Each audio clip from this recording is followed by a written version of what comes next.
Assalamualaikum warahmatullahi wabarakatuh. Kami Wah, dari kelompok rekomendasiku akan menjelaskan tentang topik 3, Conversational Recommender System. Pertama, perkenalkan, ada saya Irsyad Rafidiyasa sebagai kedua, lalu selanjutnya ada Salsabila Putri, lalu ada Dava Maulana Hiban, ada Zulfanur Fauziah, dan Ria Della Salsabila. Oke. Kami akan menjelaskan tentang Conversational Recommender System yang dibuat oleh Yue Ming Sun dan Yi Zhang pada tahun 2018 bulan Juni. Oke, bagian introduction akan dijelaskan oleh teman saya. Oke, terima kasih Irsyad. Assalamualaikum warahmatullahi wabarakatuh. Perkenalkan, nama saya Zulfan Nurfauzia. Di sini saya akan menjelaskan pada bagian introduction dari paper yang telah direview oleh kelompok kami. Saat ini, intelijen asisten yang telah masuk dan banyak digunakan pengguna pada kehidupan sehari-hari mereka, contohnya itu seperti Siri pada Apple, Facebook Messenger, Amazon Alexa, dan Google Assistant. Maka dari itu, penelitian tentang conversational informasi system menjadi semakin penting. Ada 3 conversational system, informasi sistem, yaitu yang pertama itu ada chit chat. Chit chat ini berfokus pada chat sosial informasi dan berinteraksi dengan respon yang masuk akal seperti manusia. Yang kedua itu ada informational chat atau chatbot berfungsi membantu pengguna dalam menemukan informasi atau dengan menjawab pertanyaan pengguna secara langsung. Yang ketiga itu ada text oriented chat. Di sini itu membantu pengguna untuk menyelesaikan tugas tertentu seperti memesan penerbangan atau membatalkan perjalanan. Biasanya itu dibangun untuk domain dekat terkait dengan obrolan informasi dan obrolan berorientasi tugas. Next. Di sini tuh para peneliti telah menunjukkan pentingnya sistem rekomendasi di situs web dan aplikasi e-commerce untuk meningkatkan keberhasilan atau tingkat konversi chatbot penjualan. Kami berpendapat bahwa seseorang itu harus mengintegrasikan teknik rekomendasi ke dalam sistem percakapan. Pada sistem dialog, rekomendasi yang baik berdasarkan riwayat pembelian atau peringkat pengguna sebelumnya yang memenuhi kebutuhan informasi pengguna dengan lebih baik dan menciptakan lebih banyak peluang bisnis. Untuk sistem rekomendasi dan sistem dialog dapat memberikan informasi lebih rinci tentang minat pengguna seperti kisaran harga pilihan pengguna atau lokasi restoran terdekat dari lokasi pengguna dengan meminta dan mengidentifikasi niat pengguna secara interaktif berdasarkan percakapan bahasa alami atau multi putaran. Ini memotivasi kita untuk mempelajari cara membangun sistem rekomendasi percakapan. Oke, selanjutnya akan dilanjutkan oleh Ria Della Salsabila. Iya, terima kasih Zulfa. Assalamualaikum warahmatullahi wabarakatuh. Perkenalkan, nama saya Ria Della Salsabila. Kali ini saya akan menjelaskan tentang penelitian terkait. Di sini ada 4 lini yang berkaitan dengan penelitian ini. Yang pertama ada dialog system, yang kedua recommender system, yang ketiga facilitated search, dan deep reinforcement learning. Yang pertama yaitu dialog system. Ada 3 hal atau aliran utama pada dialog system. Yang pertama ada chit chat dialog system, merupakan dialog system seperti chatbot. Yang kedua informational dialog system yang biasanya menampilkan informasi seperti jadwal keberangkatan atau perkiraan cuaca. Yang ketiga ada task oriented dialog system yang dirancang untuk membantu user dalam menyelesaikan tugas tertentu dalam domain tertentu, yang biasanya dapat digunakan untuk pemesanan tiket, pemesanan makanan, atau menjadwalkan panggilan. Kemudian lanjut ke recommender system. Sistem rekomendasi telah mencapai banyak kesuksesan komersial dan menjadi semakin populer dalam berbagai aplikasi. Contohnya seperti Amazon, iTunes, dan Netflix yang memberikan sistem rekomendasi berdasarkan riwayat dari pengguna. Sebagian besar sistem rekomendasi adalah berbasis content-based, collaborative filtering, atau hybrid. Christodoulou dan tim menggunakan model Gaussian generatif untuk membuat rekomendasi dalam dialog sistem. Namun, model mereka tidak menargetkan untuk memaksimalkan manfaat jangka panjang dan sangat terbatas. Sebatas hanya menanyakan pertanyaan tentang apakah user menyukai suatu item, atau apakah user lebih menyukai item A daripada item B, seperti itu. Kemudian ada facilitated search. Faceit Search merupakan teknik yang secara interaktif membantu pengguna menemukan item kandidat. Di situs web melakukan pencarian dengan bertatap muka, pembeli dapat mempersempit daftar produk mereka dengan menambahkan batasan pada sekelompok aspek barang dagangan. Ide pencarian bertatap muka yang dirancang dengan baik rata-rata dapat dipahami oleh pengguna. Pengguna mungkin memiliki referensi untuk jenis aspek tertentu. Contohnya, seperti penonton film mungkin memiliki referensi pada genre film, sutradara, atau aktor. Pembeli sepatu mungkin memiliki preferensi pada merek dan warna, sementara pencari restoran mungkin lebih suka wilayah makanan atau kisaran harga. Dan yang terakhir, yaitu ada Deep Reinforcement Learning. Salah satu kesuksesan yang paling terkenal adalah penelitian DeepMind Google tentang GameGo. Deep Reinforcement Learning telah diterapkan untuk pengambilan keputusan berurutan yang lebih baik di berbagai domain, termasuk sistem dialog end-to-end, menggunakan reinforcement learning dalam untuk akses informasi, ekstraksi informasi, reformulasi query, dan penawaran iklan real-time. Shani et al. Adalah salah satu studi awal yang menerapkan teknik reinforcement learning untuk masalah sistem rekomendasi, namun tidak dalam sistem dialog. Selanjutnya akan dijelaskan oleh teman saya, Salsa. Terima kasih Ria Della Salsabila. Perkenalkan, nama saya Salsabila Putri. Saya di sini akan menjelaskan tentang conversational recommendation with reinforcement learning. Nah, jadi tujuan utama dari conversational recommendation system itu untuk memberikan rekomendasi item yang bagus kepada si pengguna. Dan cara mengatasi conversational recommender system itu ada 3 komponen. Yang pertama itu belief tracker, terus yang kedua recommender system, dan yang ketiga ada deep policy network. Nah, conversational recommender system itu ada beberapa cara yang dilakukan. Yang pertama itu nge-analisis apa yang telah si pengguna bicarakan pada sesi yang sedang dilakukan atau yang telah dilakukan. Lalu yang kedua itu ada interaktif pengajuan klarifikasi pertanyaan kepada si pengguna. Terus yang ketiga, nanti itu akan dibuat rekomendasi personal berdasarkan sesi yang sedang dilakukan oleh si pengguna atau yang telah dilakukan oleh si pengguna. Misalnya kayak barang yang telah dibeli oleh si pengguna, terus nanti itu dikasih rating sama pengguna, gitu. Next. Nah, di sini ada contoh gambar. Di gambar pertama ini ada sebuah pengguna yang kayak bilang kayak, "Hi, I want to find a bar." Terus nanti tuh si framework ini tuh akan memanggil si belief tracker untuk mengubah ucapan menjadi si reflektor atau yang disebut dengan belief. Nah, maka si belief ini nanti dikirim ke si policy network. Terus nanti si policy network ini bakal memuat keputusan untuk meminta informasi kota berikutnya. Terus nanti ada agen yang akan menanggapi pertanyaan si pengguna tadi. Terus dia bakal bertanya kayak which city are you in gitu. Terus nanti si agen ini manggil si recommender untuk mendapatkan daftar item yang dipersonalisasi untuk si pengguna. Nah, untuk gambar kedua, ini ada struktur jaringan dari si belief tracker seperti ini. Terus dari recommender sama dari policy network.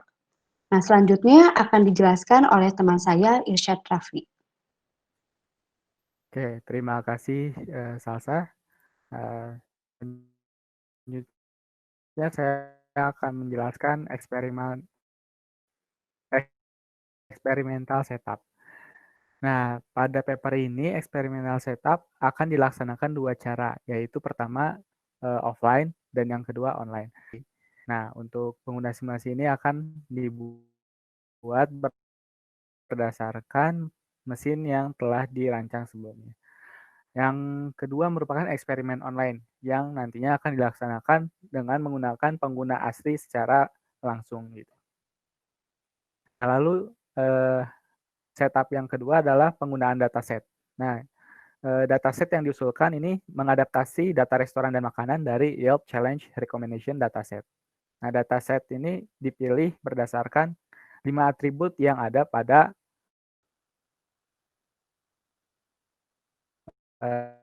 dataset ini. Nah, 5 atribut itu akan digunakan sebagai kandidat facet. Nah, lalu cari apabila pengguna dan item yang memiliki review kurang dari 5, maka akan dihapus dari dataset. Nah, lalu ada kebutuhan lingkungannya. Nah, untuk pelatihan pada sistem dialog, ini menggunakan simulasi pengguna untuk melatih pembuatan model. Jadi pembuatan model nanti akan dilakukan juga dengan penggunaan simulasi pengguna. Nah, untuk sistem reward-nya atau rekomendasi reward akan digunakan 3 algoritma. Yang pertama algoritma linear, yang kedua algoritma NDCG, dan yang ketiga algoritma cascade. Nah, setelah itu akan dikumpulkan hasil percakapan atau koleksi percakapan dari pengguna. Nah, pada eksperimen offline, data sebelumnya telah dilatih terlebih dahulu menggunakan belief tracker. Nah, untuk eksperimen online, model yang telah dilatih ini berinteraksi lagi nanti dengan bahasa natural dari pengguna asli.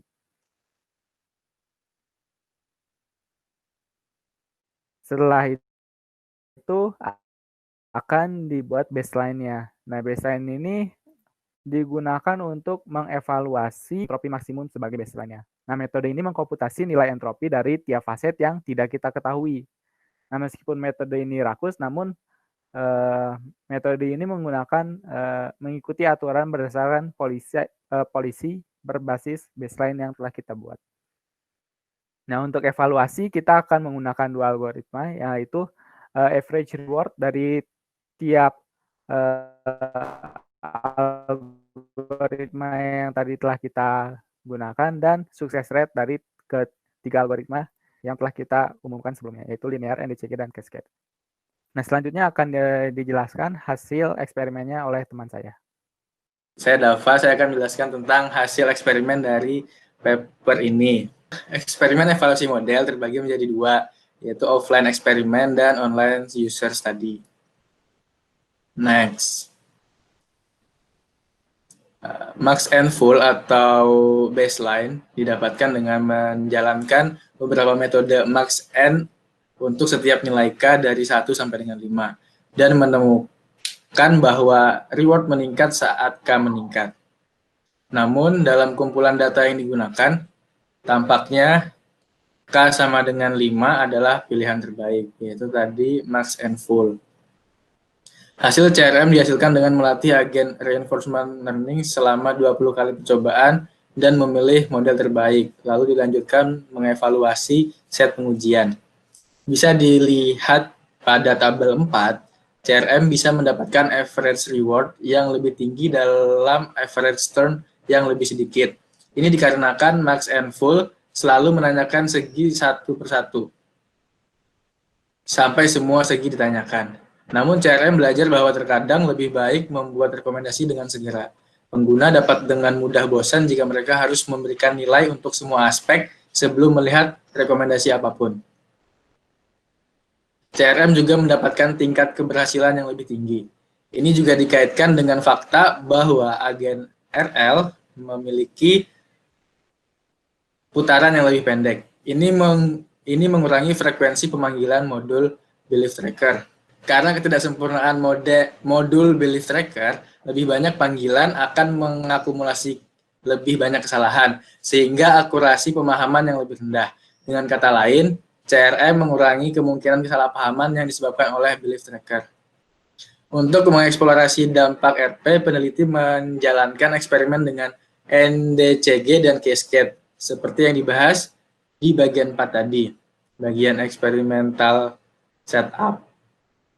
Hasil linear dapat dilihat pada tabel 3. Dalam ketiga eksperimen, CRM selalu mendapatkan average reward yang lebih tinggi dan success rate dalam waktu yang lebih singkat.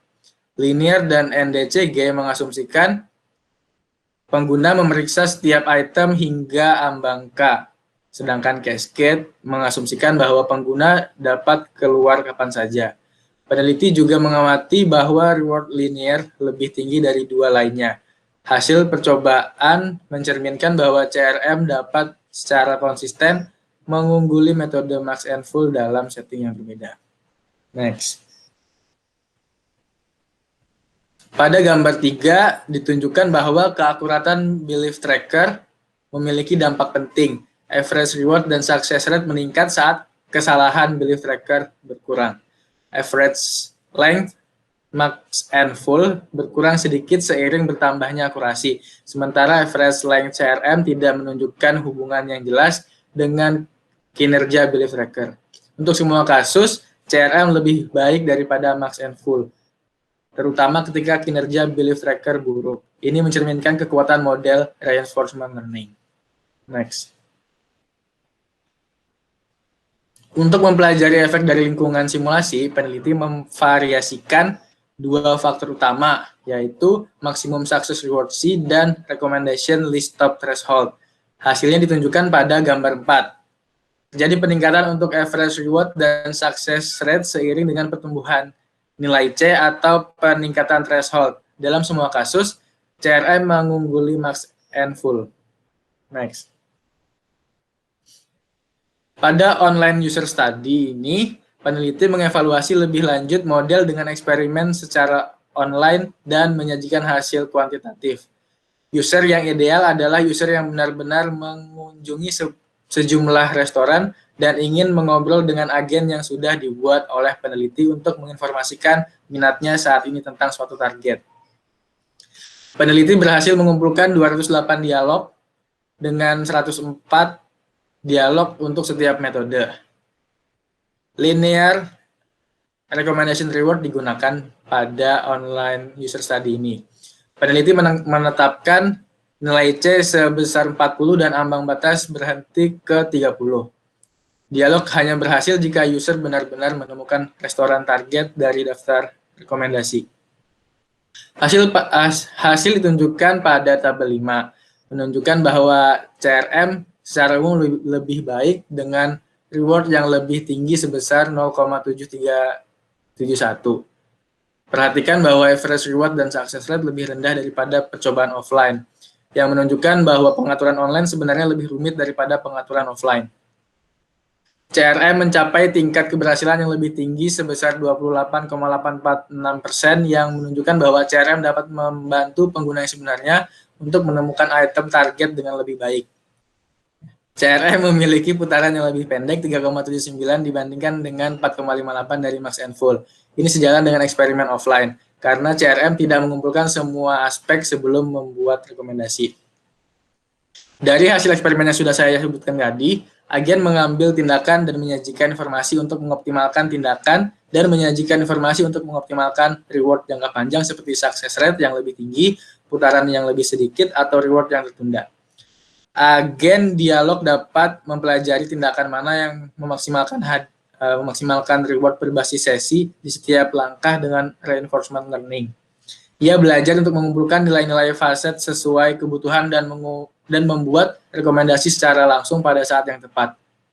Hasil evaluasi online dan offline menunjukkan manfaat dari memperkenalkan teknik rekomendasi ke dalam sistem percakapan berbasis reinforcement learning. Terima kasih Dava atas penjelasannya. Sekian presentasi dari kelompok kami. Mohon maaf apabila banyak kesalahan. Wassalamualaikum warahmatullahi wabarakatuh.